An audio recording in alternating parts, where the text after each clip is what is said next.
Okay, so today we're going to work through Let Steroids into the Hall of Fame, which is our fifth or fourth text. What I want to do is, like we've done in the past, I want to talk about how to read analytically. Feel free to chime in the chat or to say whatever you want to say. So let's get started. I want you to think about your own reaction to a title like Let Steroids into the Hall of Fame. First, using the word let steroids implies that it's not in, number one, but it also implies that there's a plea for it, that we should, in fact, let steroids into the Hall of Fame. And I want you to ask yourself, is this something you agree with or not right off the bat? Because he's going to try to convince you. So what I'd like for you to do is I want you to take a minute and on the chat, I want you to write, yes, I agree with this, or no, or I have my doubts, or I'm willing to be convinced, or I'm not sure that I would ever agree to this, whatever it is you want to say. I just want to get an idea of what your reaction is to the petition to let steroids into the Hall of Fame. All right, so I'm going to start reading while you do that. So when the Baseball Hall of Fame commemorates its 70th anniversary with an exhibition game in Cooperstown, New York on Sunday, five of its members will play on the National Field of Dreams. At least two of them, Paul Molitor and Ferguson Jenkins, were busted in the 1980s for using cocaine. Molitor later said that he was sure he wasn't the only player on the team using drugs. So I want to say that the first paragraph sort of gives us the topic of conversation right away, which is um, steroids, although he calls it, what is it, drugs, using drugs. So I want you to think about the fact that he's going to open the conversation into steroids by first talking about drugs, which he uses cocaine as a point of reference. So I want you to think about that because I want you to consider, are we putting steroids and cocaine on the same level of bad, let's say?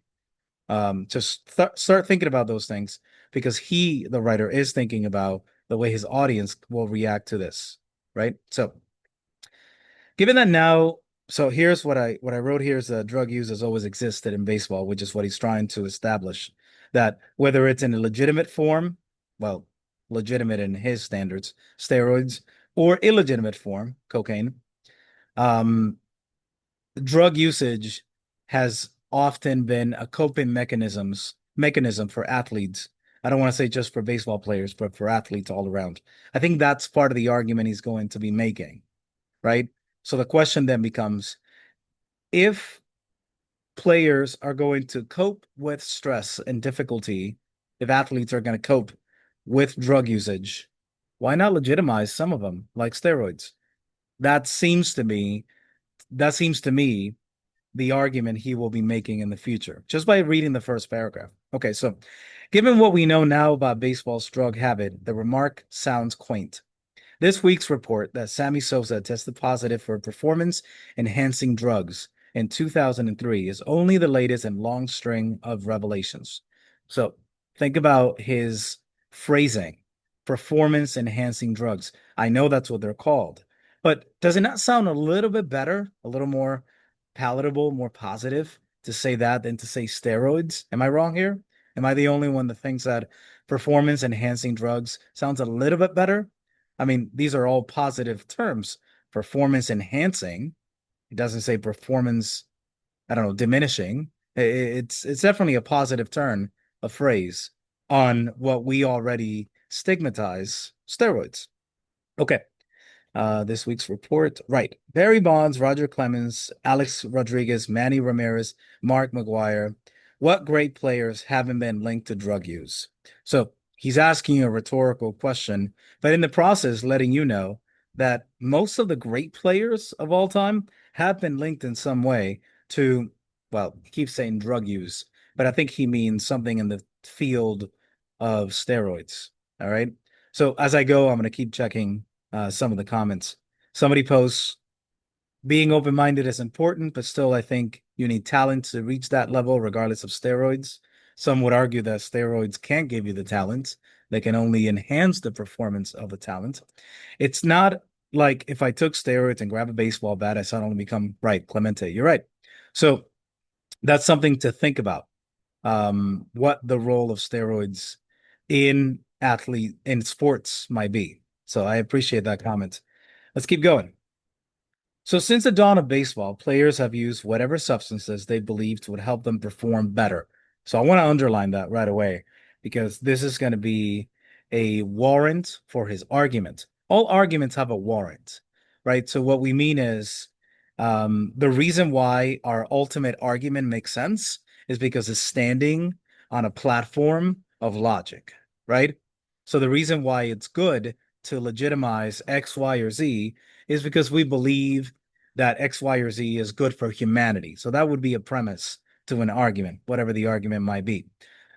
So his argument says baseball players, let's say athletes, but mostly baseball players in the context of what he's saying, have used substances to perform better.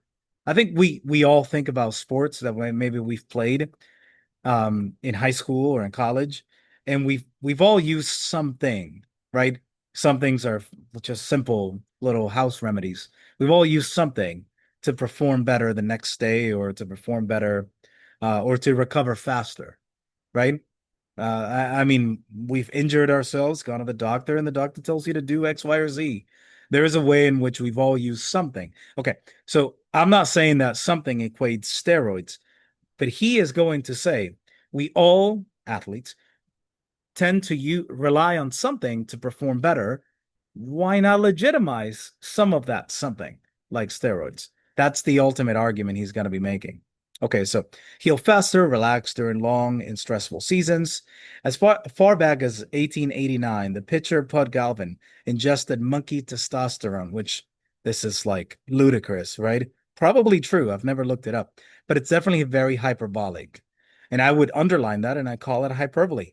And what I think he's trying to do is we athletes have gone to extreme lengths to perform better, right? It isn't abnormal for athletes to do something extreme to perform better. Okay.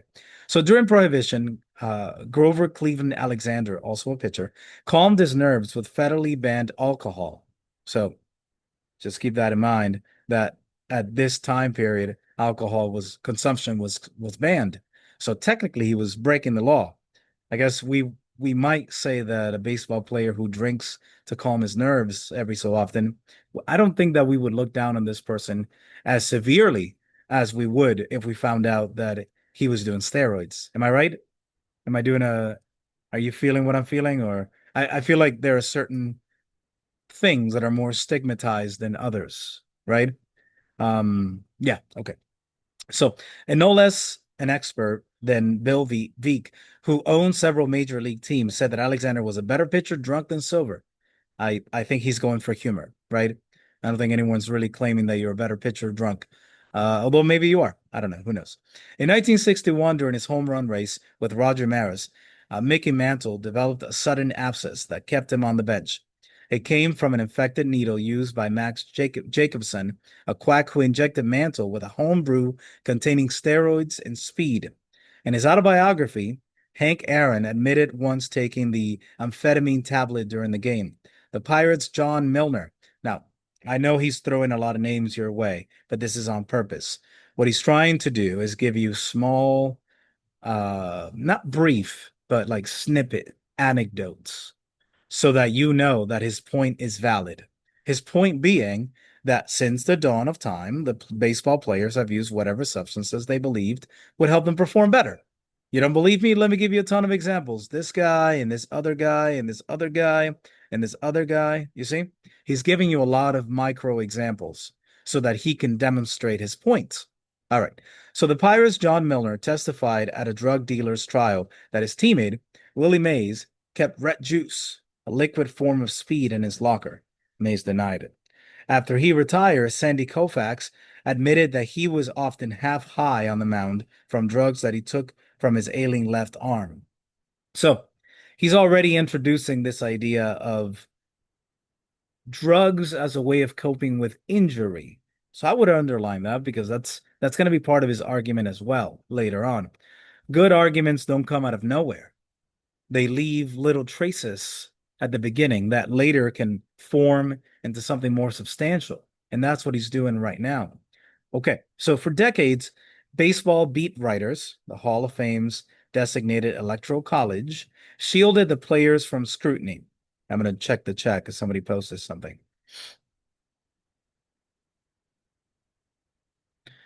Okay, yeah.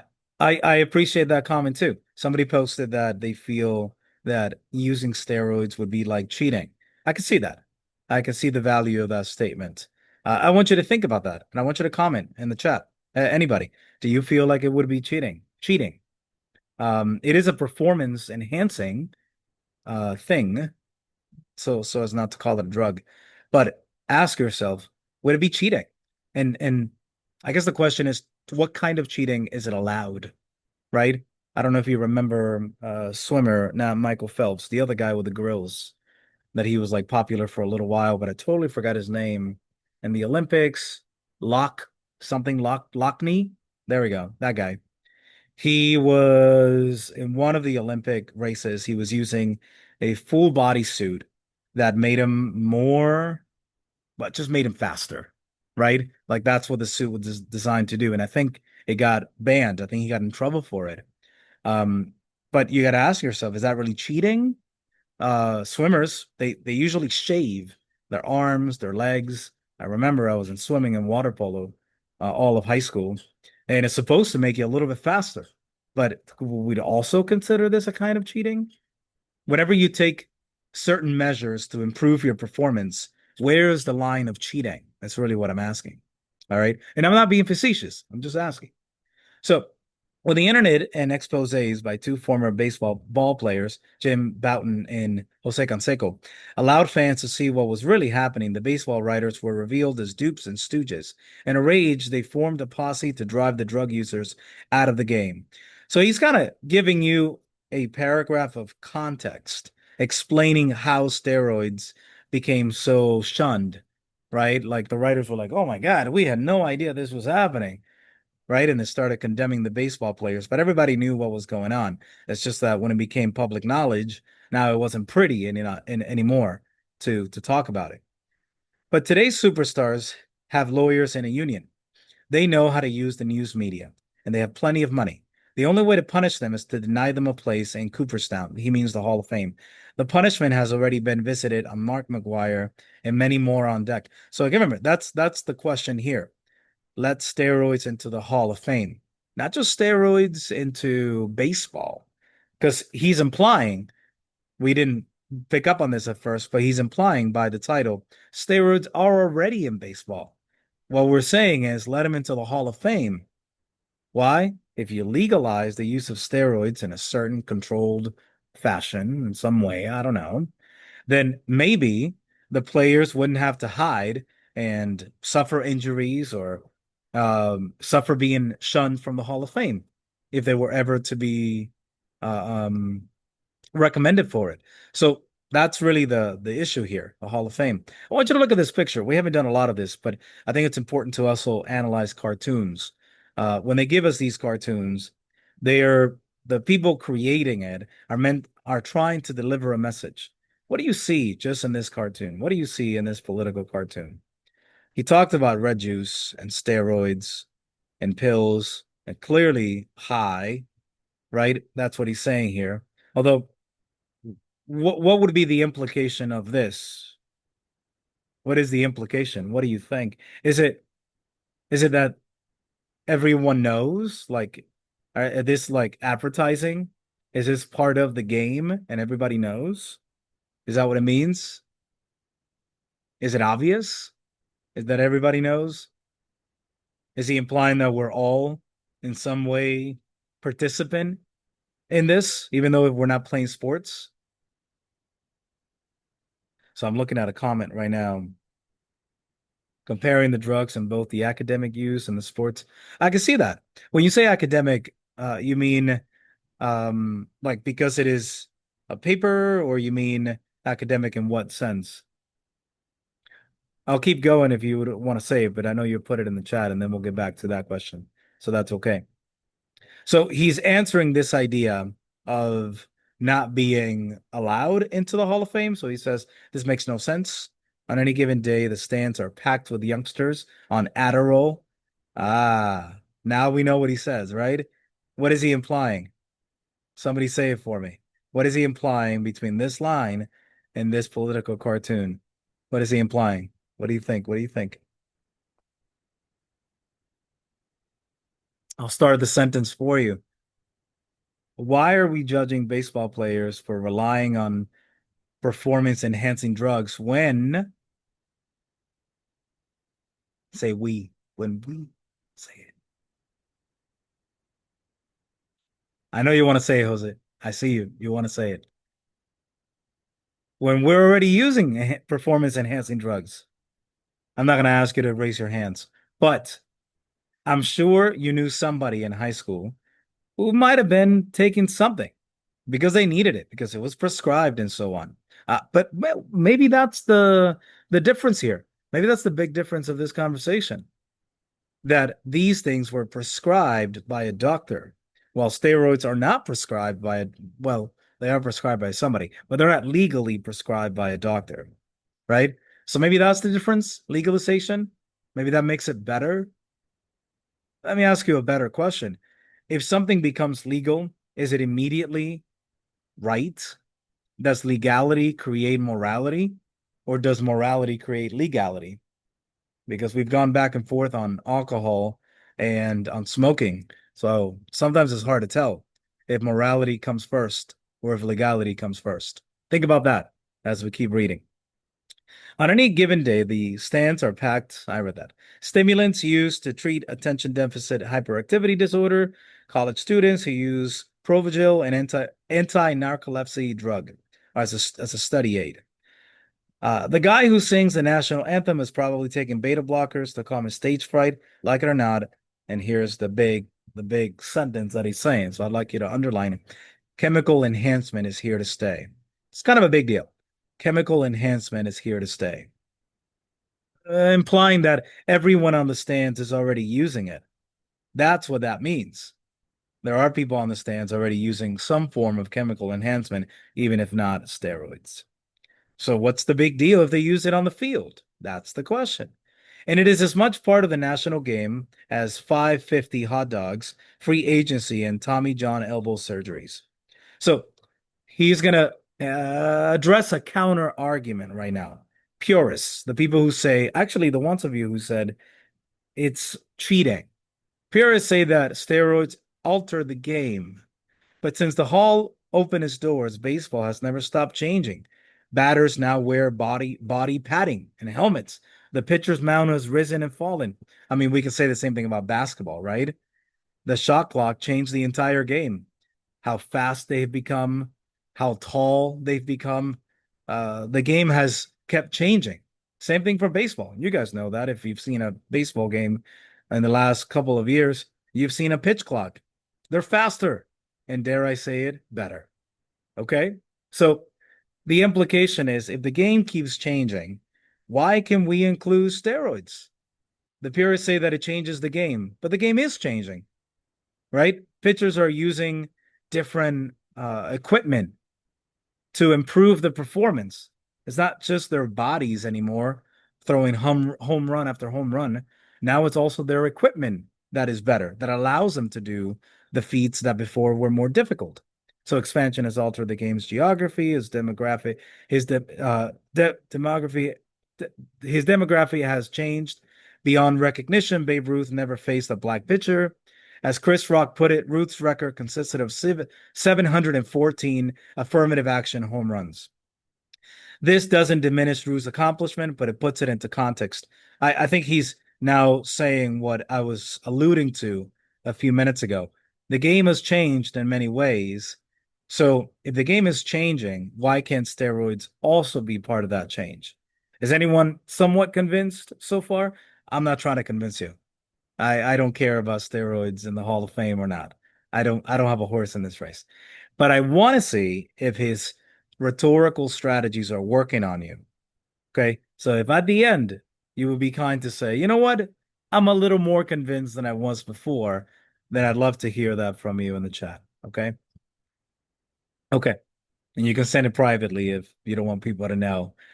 Statistics changed too. In 1908, Ed Walsh pitched 464 innings. In 2008, CC Savitha led the majors with 253. So what? They were both first under the prevailing conditions of the time. And I think this is true. Boxing, for instance, it was customary to have hundreds of fights under your belt, literally. Now, if you hit 50, that's kind of a big deal. So things have changed. Boxers don't fight as often in a year as they used to, just to give you a comparative. All right. So the rest of the article, there's a few things that I want to point out to you because I can see that it's becoming a little lengthy. So I want to look at the last paragraph because this is the kind of article that saves its main argument for the end. So I want to see it with you.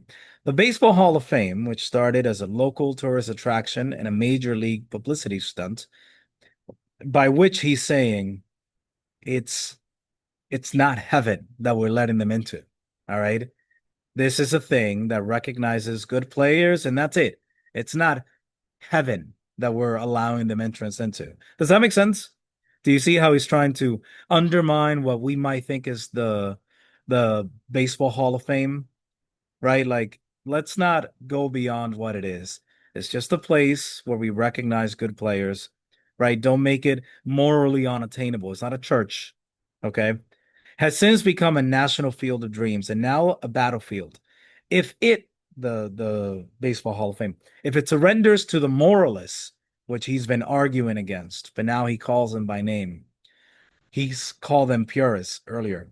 The moralists who want to turn back the clock to some imagined golden era and excommunicates the greatest stars anyone has ever seen, it will suffer the fate all battlefields located on the wrong side of history, obscurity. There it is. It's a pretty big argument, right? Times have changed. Keep up with the times. Let's not make this a moral argument. Let's make this a practical argument. If players are already using some kind of drug to enhance their performance. How? Well, they have their nerves are shot because it's a big game or something, and they medicate themselves, right? Or they're recovering from an injury, so they're also medicating themselves. If they're already doing things to improve their overall performance, what's the harm in steroids? That's the big argument. Let's not make this a moral argument. You're not more moral or less moral for doing it than you were when you drank alcohol in the 1920s, right? Which is why I asked you the question at the beginning. Does morality supersede legality, or is it the other way around? I think you'll often find that the more we make something legal, the more normal it becomes, and the more moral it ends up being in the future. We look at things today that are legal almost as moral because they're socially accepted. But should they be? I don't know. I think we're done. I thought that was a good article. I hope you enjoy that. I definitely did. I always think it's a good one. Um, and it gives us something nice to talk about that we don't usually talk about. All right, I'm going to stop the recording now.